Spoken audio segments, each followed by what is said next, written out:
Un saludo a todos los que nos hacen el favor de acompañarnos en su programa El Punto es de ya martes de junio, martes 4 de junio del año 2019. Saludamos primero ya en controles a nuestro compañero César Rodríguez Chapu, que se puso algo de Black Sabbath, que escogió mi productor, ¿verdad?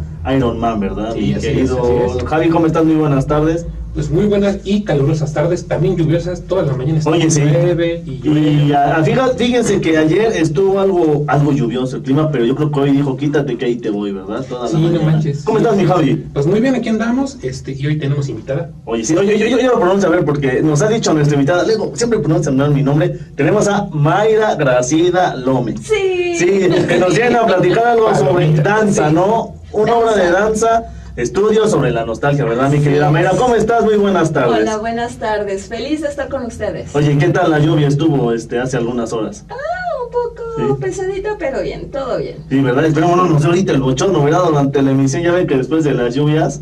Sí, así es. Oye, vamos a empezar con nuestra invitada Mayra. Oye, para empezar esta obra de danza, pues tenemos que, ahora es que valga la redundancia, iniciar por el principio. Okay. ¿Cuánto tiempo tienes dedicándote a la danza? Como bailarina. Como bailar. Digamos que yo empecé con mi primera clase de danza en 1987.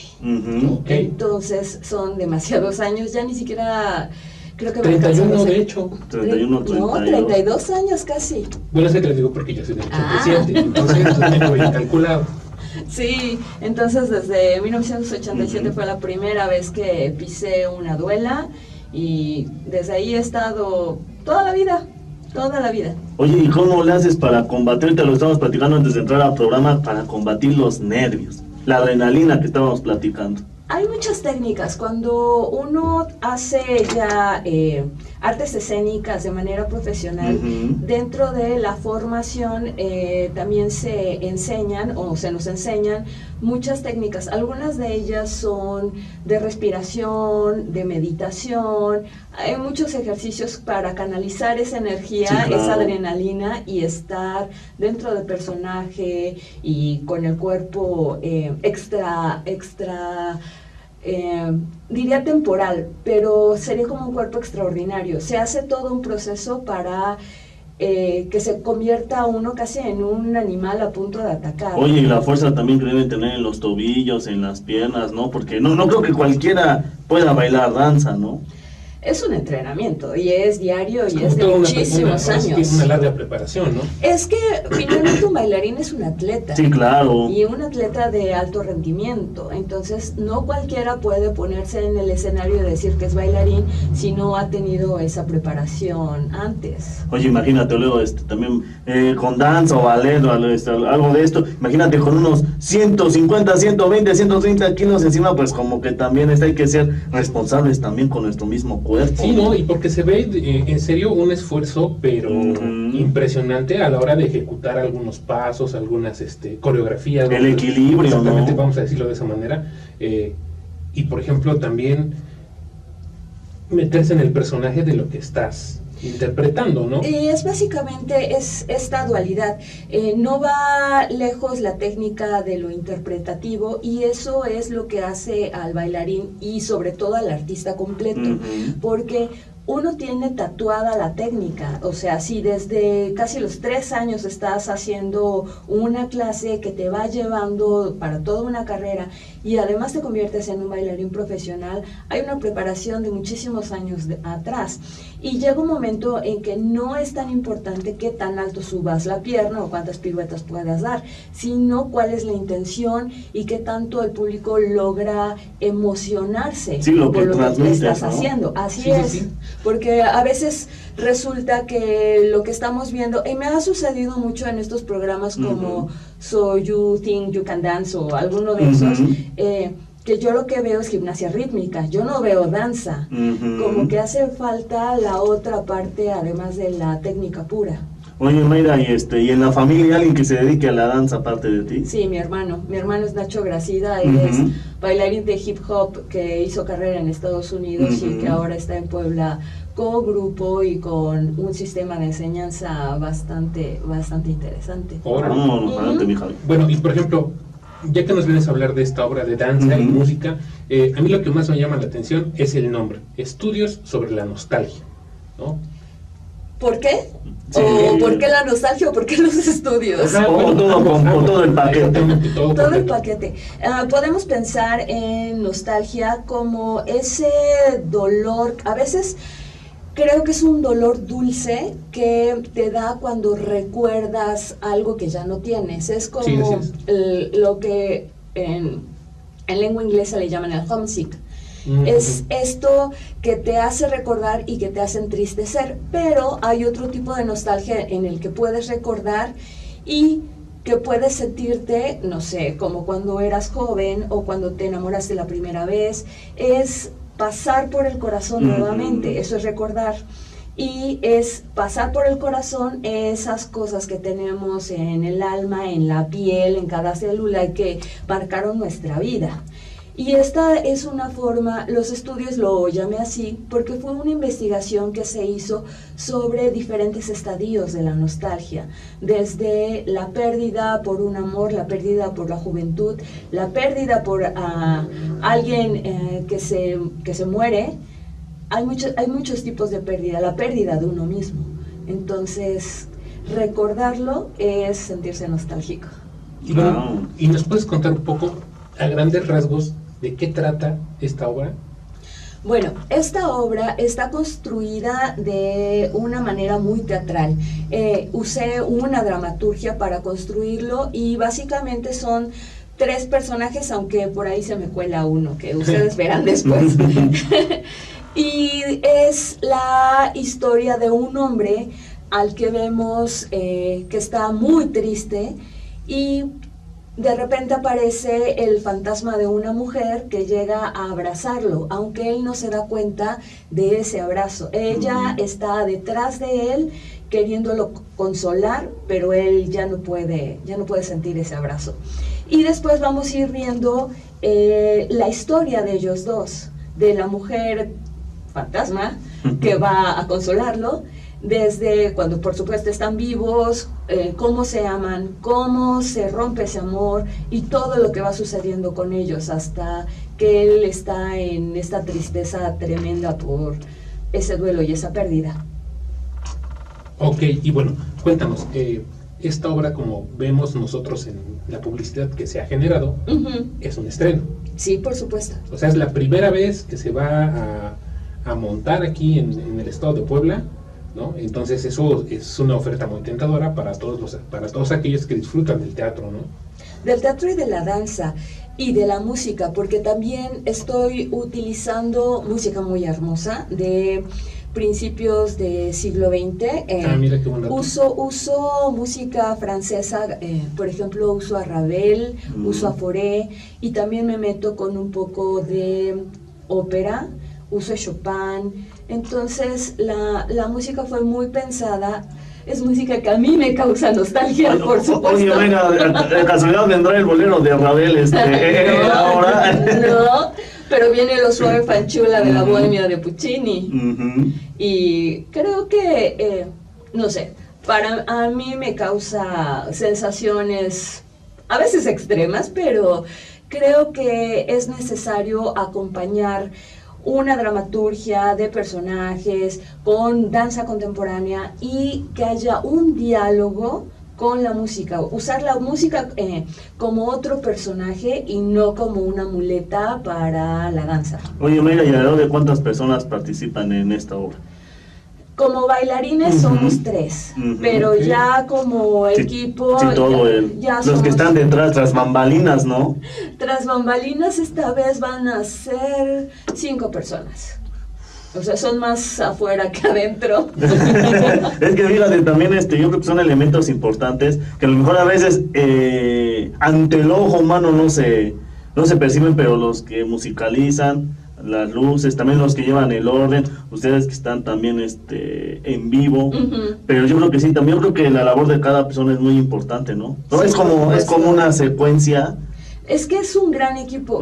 Una función de danza es como un organismo vivo, donde se mueve la cabeza y se mueve todo el cuerpo, cada parte, como si fuera un pulpo con sus tentáculos. Todos deben de saber hacia dónde van todos a coordinados, todos perfectos.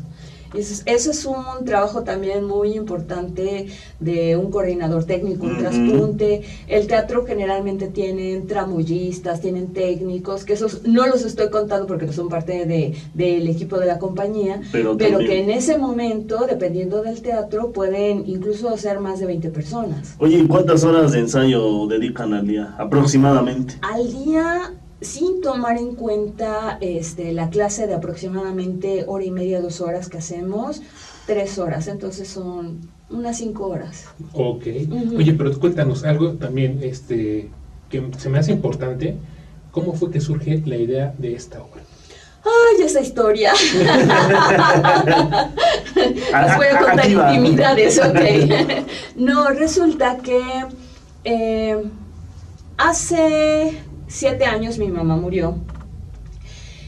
Y por supuesto yo era una persona muy apegada a ella, pero en el momento que ella muere, yo estaba pasando por el final de la Escuela Nacional de Danza, tenía que presentar una función de autor y me estaba preparando para eso. Muere mi madre, pero yo no puedo parar, porque una de las cosas que ella nos enseñó es salir avante pese a todo, contra viento y marea, pero uno logra los objetivos. Y fue lo que pensé, ella no hubiera querido que yo hubiera aventado todo y me hubiera dedicado a llorarla. Sería como impensable para ella. Es con la pena te enjugas las lágrimas, agarras tu trabajo y le sigues. Y eso fue lo que hice. Y por lo tanto, el duelo no lo viví como debió haber sido vivido. No lloré a mi madre como debía haberla llorado. Y años después, en 2017, en la Semana Santa, fui a España. Yo no conocí España. Y resulta que en España, en Madrid, tengo un amigo que hacía 10 años que yo no veía. El caso es que lo vi salir del metro ahí de Puerta del Sol y a mí me dio muchísimo gusto verlo, muchísimo gusto. Y por supuesto, para saludarlo le di un gran abrazo y el pobre hombre se puso frío, helado, tieso. Y fue una conmoción para mí, me sentí avergonzada y fue una sensación muy fuerte. Sé que fue choque cultural, porque los europeos no están acostumbrados a la efusividad latina, y sobre todo porque hacía 10 años que no nos veíamos y yo había olvidado que mi amigo siempre había sido así, de lejitos y cero contacto físico, como cualquier europeo. Pero lo olvidé, o sea, se me olvidó. Sí, claro. Y fue más el gusto por verlo, ¿no? Sí, como de 10 años, alguien a quien quieres claro. mucho, por supuesto que quieres abrazarlo. O al menos los bailarines somos así, de que expresamos todas las emociones con el cuerpo. Y ese encontronazo me hizo sentir como, wow, o sea, no puedo abrazar a las personas que quiero. Y es un por qué no puedo abrazar a las personas que quiero. Y caminando solita por las calles de Madrid, resultó que yo veía a mi madre por todos lados, desde las señoras que estaban en la procesión, que se parecían mucho a ella, no sé, me metí al mercado de San Miguel a comer croquetas y jamás había comido unas croquetas que supieran a las de mi mamá. Aquí jamás las había comido y las fui encontrando en el mercado de San Miguel.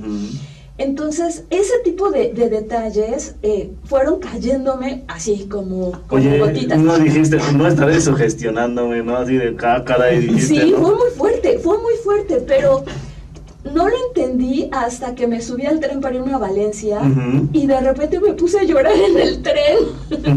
Entonces, ¿qué le pasa, no? No, gracias a Dios todo el mundo estaba dormidito con su asunto, porque yo iba con los lagrimones en el tren.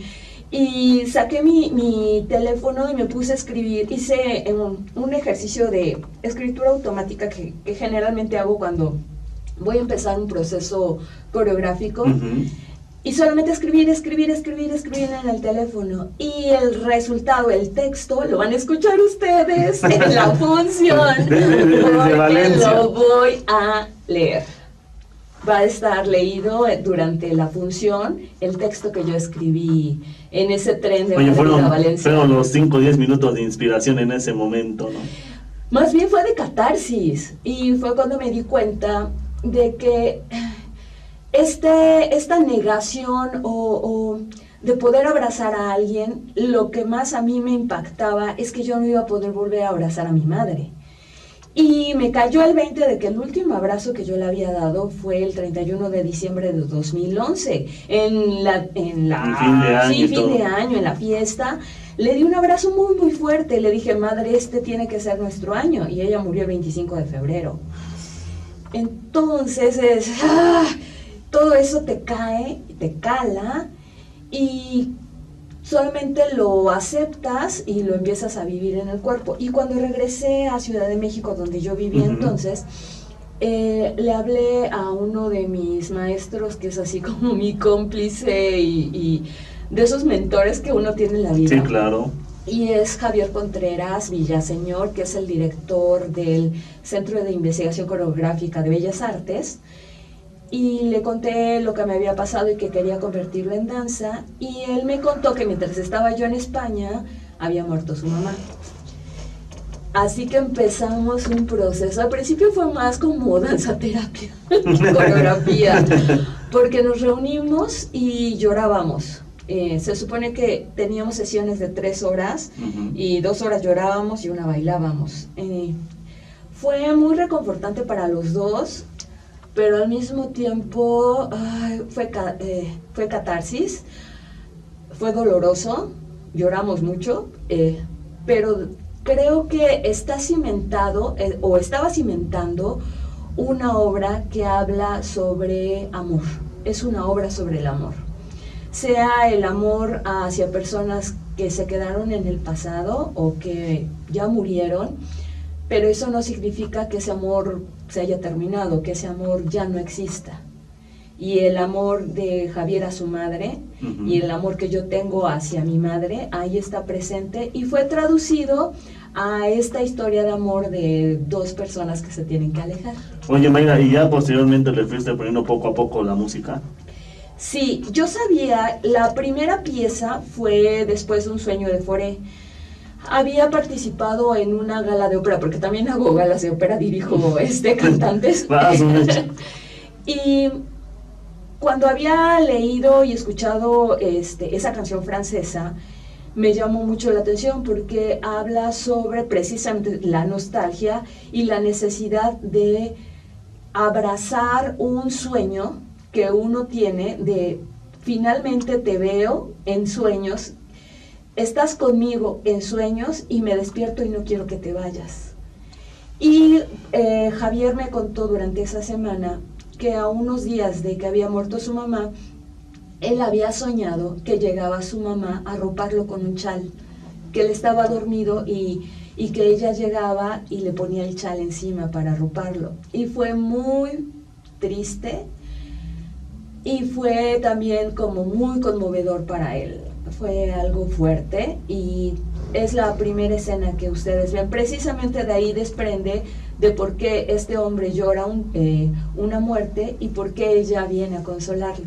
Es la traducción de El sueño de Javier. Mi querida Mayra, ¿te parece? Hacemos una pequeña cosita aquí en el programa. Sí, pero antes rápidamente, cuéntanos cuándo va a ser, a qué hora y en dónde. Ah, claro, es este viernes 7 de junio, 7 de la noche, en el Teatro de la Ciudad de Puebla. Yo pensé que ibas a decir, 7 de junio a las 7 de la noche por el canal. Entonces, 7 de junio a las 7 de la noche, ¿en dónde? Teatro de la Ciudad. Teatro de la Ciudad, acá en el centro, ¿verdad? Aquí en el Portales. Zócalo, así es. Muy bien, ¿te parece, mi buen Javi, si hacemos una pequeña pausita? Sí. Para continuar con algo más de nuestra invitada. Sí, claro que sí. Mi querido Chapo, vamos a hacer una pausita aquí en el punto es, vamos y venimos.